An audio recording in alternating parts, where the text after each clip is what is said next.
corse. Nous voulons construire une nation corse qui ne s'exprimera pas forcément, vous savez que c'est mon avis au plan institutionnel, dans un État, mais nous voulons aussi que des gens qui ne sont pas nés en Corse, quelle que soit leur couleur de peau, leur religion, leur origine, puissent venir dans cette île, s'y installer et se sentir partie prenante à la fois de son histoire, de son présent et de son avenir.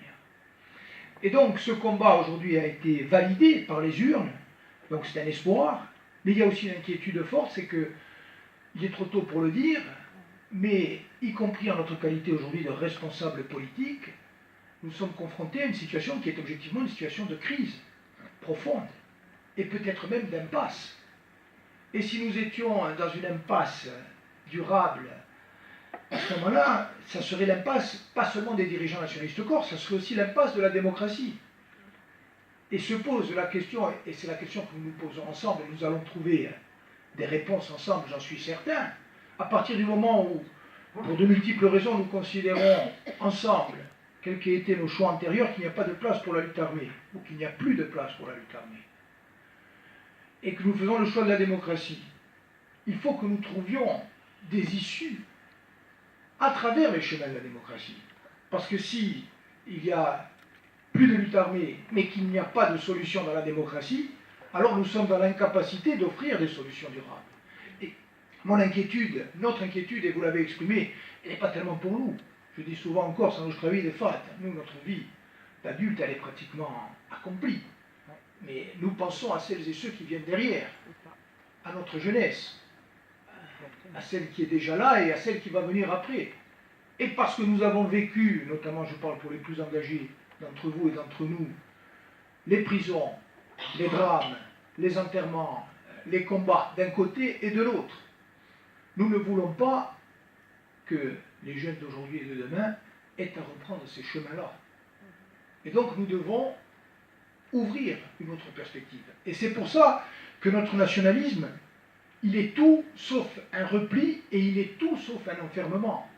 Et moi je veux saluer aussi le courage politique de celles et ceux qui ne sont pas installés aux Pays-Bas, qui ne sont pas nationalistes en Corse, et qui contribuent avec nous à ouvrir des chemins. Ça c'est précieux, et ça il faut le garder. Et je termine en disant, qu'est-ce que nous pouvons apporter, nous, collectivement, à l'Europe qui est en train de se construire? Nous l'avons dit, chacun avec nos cheminements idéologiques, nous nous sentons profondément européens, et nous nous sentons aussi profondément éloignés du modèle de l'Union européenne tel qu'il fonctionne actuellement. Et la crise de l'Aquarius en a été un révélateur.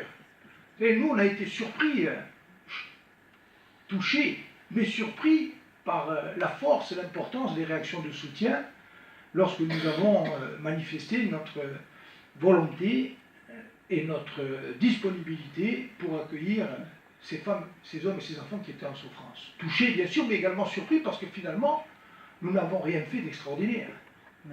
Nous n'avons fait que quelque chose de tout à fait naturel. Et nous l'avons fait ensemble, il n'y a pas que le président de l'Assemblée de Corse, moi-même. Nous avons co-signé une tribune avec l'ensemble du conseil exécutif, avec les députés.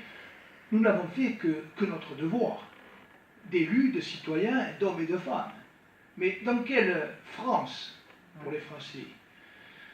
Dans quelle Europe pour les Européens que nous sommes? Dans quel monde vivons-nous pour que l'on s'étonne de ce que des gens tendent la main à des femmes et des hommes qui sont en train de mourir à quelques dizaines de kilomètres ou à portée de voix?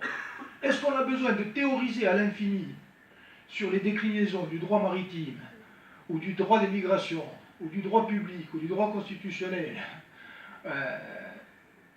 ou de l'accord de Dublin, pour dire des gens meurent, ouvrons-leur nos portes, ouvrons-leur nos maisons, donnons-leur un morceau de pain, et puis ensuite réfléchissons et avançons. Donc voilà, ce message-là, nous le portons en tant que patriotes corse, en tant que patriotes basques, en tant que citoyens, en tant que régionalistes. Comment pouvons-nous trouver un point d'équilibre dans tout ça, synchroniser toutes ces démarches qui ne sont pas exactement les mêmes, et qu'est-ce que ça pèse politiquement? C'est la vraie question aussi. Moi je pense que ça pèse quelque chose de très significatif.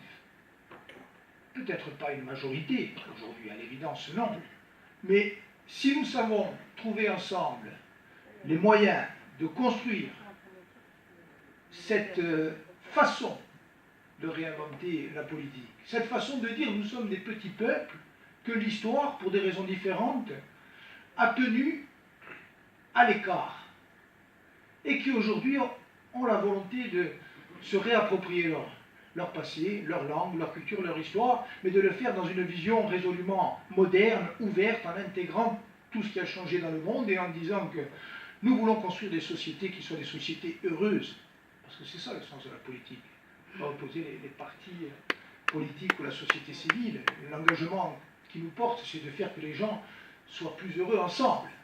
Donc, si nous arrivons ensemble à trouver ces points d'équilibre, je crois que ce discours-là, il y a beaucoup de femmes et d'hommes en Europe qui ont envie de l'entendre, qui ont envie de le partager, et ça sera aussi une perspective que nous réussirons à ouvrir, parce qu'on est en train d'essayer de nous enfermer dans un piège mortel, et je parle notamment pour les Catalans, les Basques et les Corses, d'un face-à-face mortifère avec un État qui ne veut pas bouger d'un iota.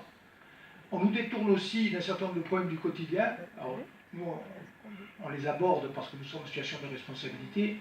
Il n'y a pas que la revendication, même si elles sont centrales, la revendication d'identité, la langue, le fait d'être reconnu en tant que peuple, mais il y a aussi, vous le savez, la nécessité de lutter contre le chômage, la nécessité de lutter contre la spéculation, la nécessité d'inventer un modèle d'agriculture de production, la nécessité de renforcer la formation, l'éducation, l'enseignement, l'ouverture, les échanges. Les gens, nos mandats nous attendent aussi sur notre capacité à apporter des réponses à ces problèmes du quotidien.